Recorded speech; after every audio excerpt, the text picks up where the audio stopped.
Hello guys, this is Richard Bridge TV and welcome back to my channel. But before I'll start the devotional guys, I would like to shout out to paling person our channel na nagpunta rito at nag-join sa devotional. Shout out and God bless to Shane Pindon, Eliza Miharis, Astito Rimocha, Mark Pamisa, Angel Fe Rivera, Mary Joy Romero, Ria Bidad, Christian Ragasa, Jonalyn Milgar, Kimberly Rimando, Honestly Faith Gloria, Albert Avillanosa, Crisel Claire, Dylan Orbiso, Darrell P.S., Francis J. Cano, Johnny Abiden, D.B. Ortez, Gilbert Silion, Robisol Solis, Kirby Baluser, Rachel Mariano, James Tariao, Mark Binghay, Fiona Matadling, Clarice Hilado, John Lidon Salana, Dave Mansagiton, to Heart Ponsalan, Jens TV, Connie Blog, Michael Aborita, SSC TV of Korea, Friends Shandog, Jalaika Portugana, Juliana Estopel, Goldie Koy, Mystified,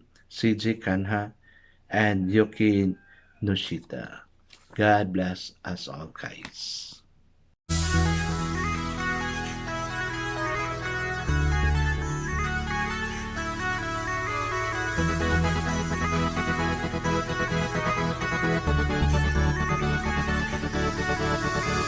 Rich TV, where you heard it, number one is on the top.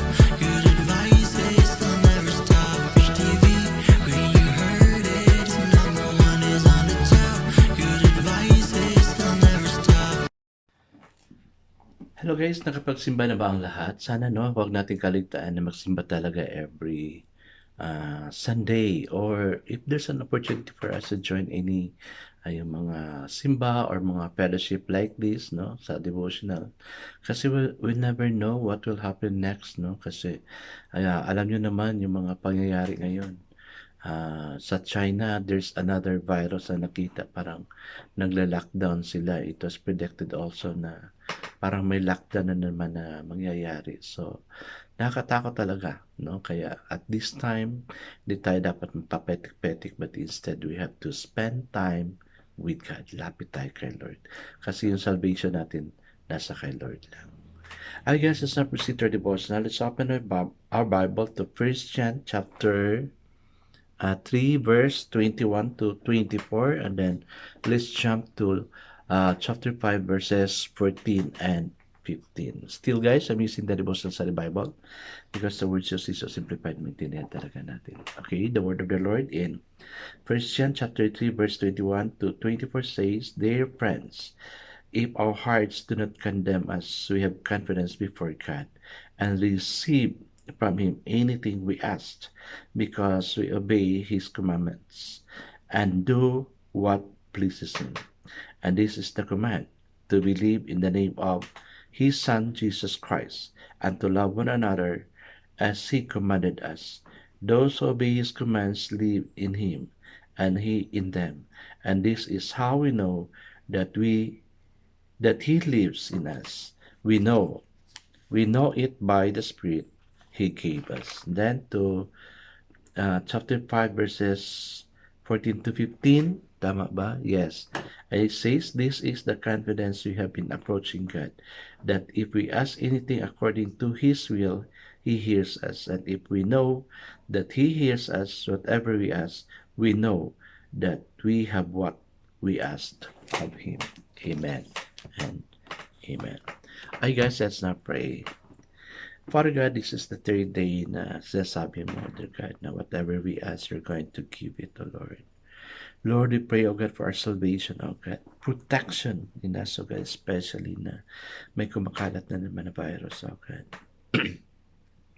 We have experienced terrible situation during the COVID-19, O Lord God. For 2 years, and you have saved us, O Lord God.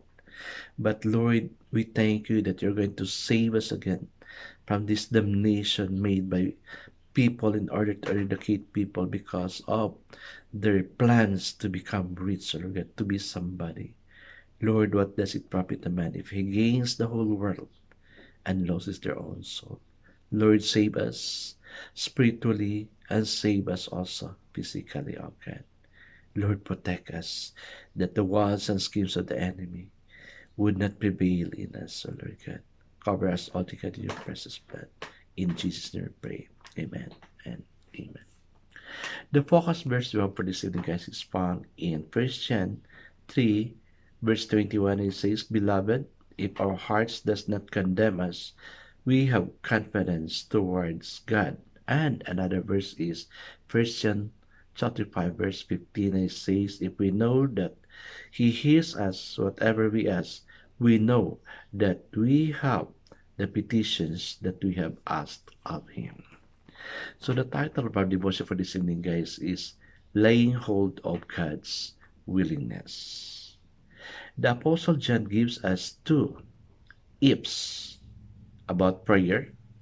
If our heart do not condemn us, and if we know that He hears us, the Lord is not outdone. Even by our failures, He says, Come to me just as you are. The assurance of the cross gives us boldness and confidence to get us to pray.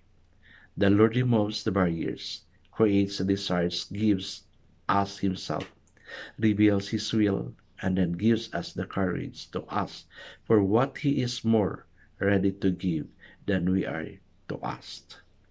Often our reluctance to pray is our resistance to God, but eventually life caves in and we face problems too great for us. God rushes in to help us in the hope that we will be amazed of what He can do with problems, that we will begin to trust Him and without potentials. The question is, how great do we want our life to be? Yes, guys, no, sa encouragement ko talaga is that we really need to serve God, to go near God. Hindi yung patapaw lang na pagserbisyo kay Lord. Dapat yung totoo talaga, no? Read the Bible, yung lagi kong sinasabi sa inyo, we need to start a day with God. May mga apps naman dyan sa cellphone natin. Lagyan natin ng apps ang cellphone natin so we can also have our devotional in early morning. And I praise God you are always here, no, considering this devotional as your devotional also before sleeping. Guys, alam ko marami tayong hinihingi kay Lord. Sometimes, hindi niya sinasagot. I know God hears our prayer. God is so excited to listen to us when we pray, no? Sa position pala natin na parang magpipray na tayo, then God is so excited to listen and of course make provision, no? Gaya ng dalawang if, no, na sinabi dito. If our hearts does not condemn us, we have confidence towards God. O, di ba? Then the second if is, if we know that He hears us whatever we ask, we know that we have the petitions that we have asked of Him. Amen. Sasagutin talaga ni Lord yan, no? Lalong-lalo na this time na yung news na naman, no? Sana hindi tayo masyadong apektuhan kasi the first time na nag-COVID, grabe talaga yung effect dito sa atin, no? And for sure, God prepares something for us in order to save us. I guess let's not pray. Father, thank you that prayer is not overcoming God's reluctance. It is laying hold of His highest willingness. Thank you that you hear our prayer and that, oh God, you're also acting out to answer our prayer. Amen and amen. Yes, guys, lapit tayo kay Lord. Lapit tayo kay Lord. Kasi we never know what will happen next. God bless us always because I know God surely blesses 10 times better. This is again Richard TV. Kita-kita tayo muli at sa muli. Paalam!